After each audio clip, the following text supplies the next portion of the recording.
Se você ainda não sabe a história de alguns pontos do centro de Salvador, eu vou te contar a partir de agora. Mas não esqueça não, hein? Se inscreva, deixa seu like, clica no sininho para receber novas informações e compartilhe com seus amigos. Venha comigo pelas ruas de Salvador.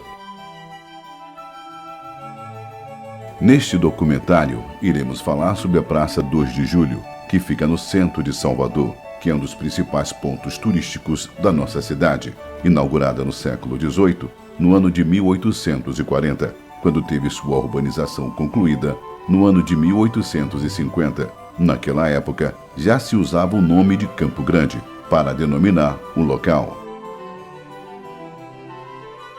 Até a metade do século XIX, era um espaço totalmente aberto e com muitas construções em volta.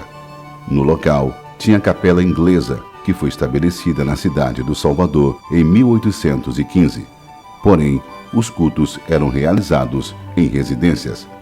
Naquela época, o Brasil era o estado oficialmente católico e a Igreja Anglicana passou a ser tolerada como parte dos acordos comerciais com a coroa inglesa, isso em 1810.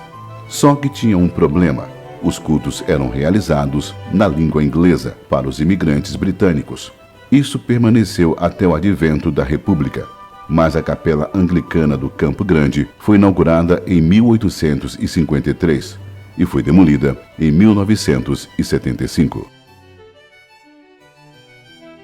Bem situada, a Praça 2 de Julho tem um belo espaço para lazer, leituras e, ao mesmo tempo, um local de descanso. A praça fica localizada perto dos bairros da Vitória, Garcia e da descida do Vale do Canela.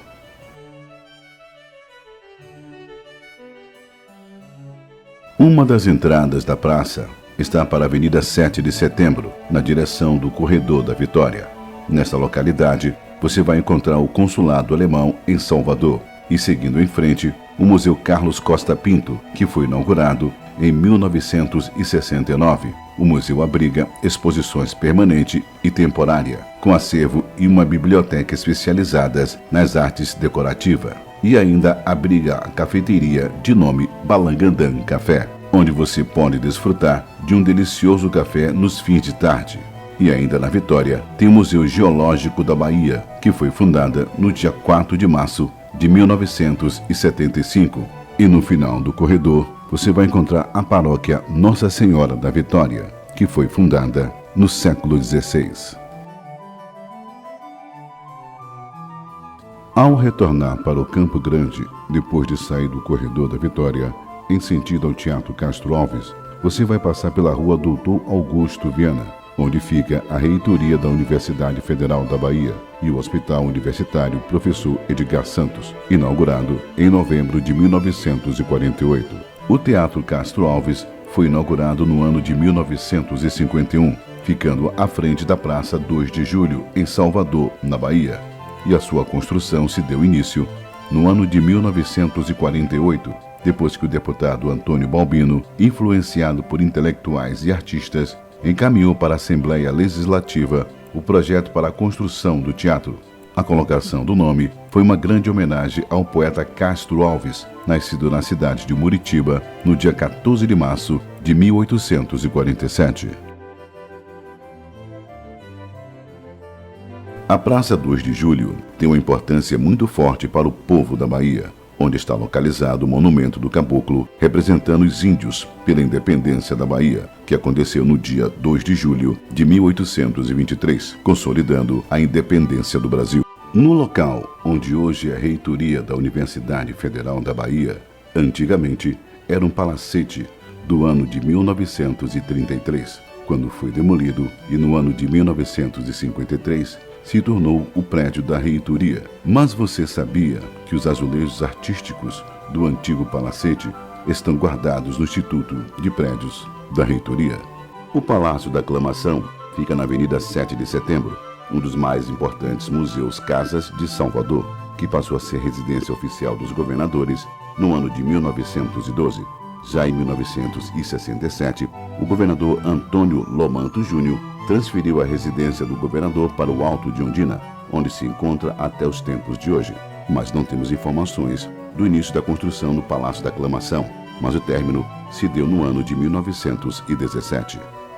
No decorrer dos tempos, o palácio foi palco de inúmeros acontecimentos, e um dos mais importantes foi a recepção da rainha da Inglaterra, Isabel II, do príncipe Felipe, isso no dia 3 de novembro de 1968. Ainda na área do Palácio da Aclamação, tem um passeio público, que foi inaugurado em 1810 pelo 8º Conde dos Arcos, Dom Marcos de Noronha e Brito, e o terreno foi adquirido para esse fim em 1803 pelo governador da Bahia na época, Francisco da Cunha e Menezes. Além do passeio público, fica o Teatro Vila Velha, uma das casas de espetáculos teatrais da cidade do Salvador, fundada no ano de 1964. Depois de passar pelo Palácio da Aclamação, em sentido à Rua Carlos Gomes, tem o Largo dos Aflitos. Já no século XVII, se dá o início à história do bairro, que fica localizado na parte alta da cidade do Salvador. Do ponto alto, à frente da Igreja do Senhor do Bom Jesus dos Aflitos, você tem uma vista panorâmica da Baía de Todos os Santos.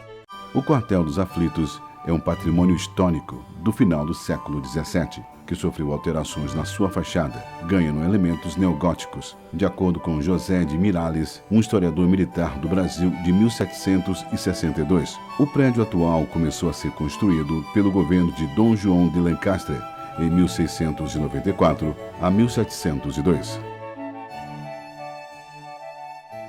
Nos Aflitos, tem a Igreja do Senhor Bom Jesus dos Aflitos, que foi construída na metade do século XVIII pelo português Antônio Soares. O mesmo tinha feito voto ao Senhor dos Aflitos e da Boa Sentença, quando ainda a imagem estava no nicho da Igreja das Mercês. A igreja foi inaugurada em 1748, isso quando foi colocada a cobertura.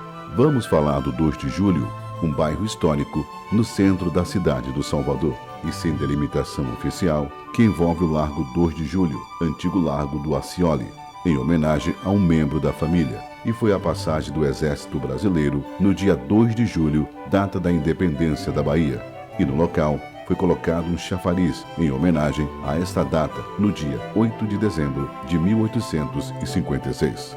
O grande escritor Castro Alves morou no bairro do 2 de Julho, onde foi a sua última morada, e no local também abriga o Museu de Arte Sacra, que foi construída no século XVII. Esse museu tem 146 janelas com uma vista deslumbrante, além de ter um vasto acervo histórico da Bahia, como o de Castro Alves. Tem um importante residente, que é o Centro de Estudos Afro-Orientais da Universidade Federal da Bahia, que foi criado em 1959. Documentários Por Dentro de Salvador.